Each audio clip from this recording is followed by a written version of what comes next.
फ्लावरची भाजी करून बघितली का? बघा, एक फुलावरचा गड्डा घेतला, तो गरम पाण्यात कापून, गरम पाण्यात धुवून, परत गार पाण्यात धुवून स्वच्छ केला आणि आता परत स्वच्छ पाण्यात तिथं टाकला आणि 2-3 लसणाच्या पाकळ्या ठेचून घेतल्या, थोडी कोथिंबीर. फ्लावरच्या भाजीला काहीच लागत नाही, आपण एकदम सिंपल बनवणार आहे आज डब्यासाठी. चला मग बघा, आपण फोडणी देऊ. पहिले टाकायचं लसूण तडतड करायला लागलं का लगेच जिरं थोडंसं जास्त टाकायचं. जिरं टाकलं का लगेच घरगुती माझी लाल मिरची पावडर आहे आणि हळद, आणि हे चांगले परतू देऊ आपण.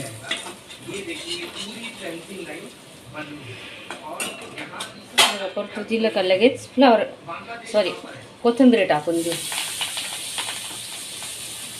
कोथिंबीर टाकले का लगेच ही धुतलेली फ्लावर टाकू त्याच्यात.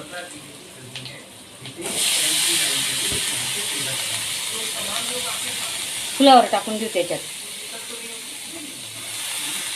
बघा, फ्लावर टाकू आपण आता पटकन, आणि मीठ टाकून 5 मिनिटासाठी 20 मिनिटं लागतात फ्लावरच्या भाजीने. आता फ्लावर टाकून चांगलं मिक्स करू आणि मीठ टाकून देऊ.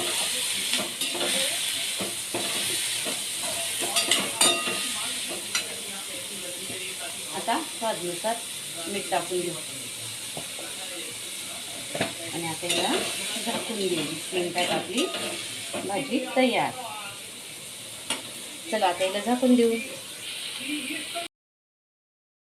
बघा, मी सुक्की फ्लावरची भाजी केली. बघा, मला डब्यालाच द्यायची म्हणून मी डब्यातच भरली.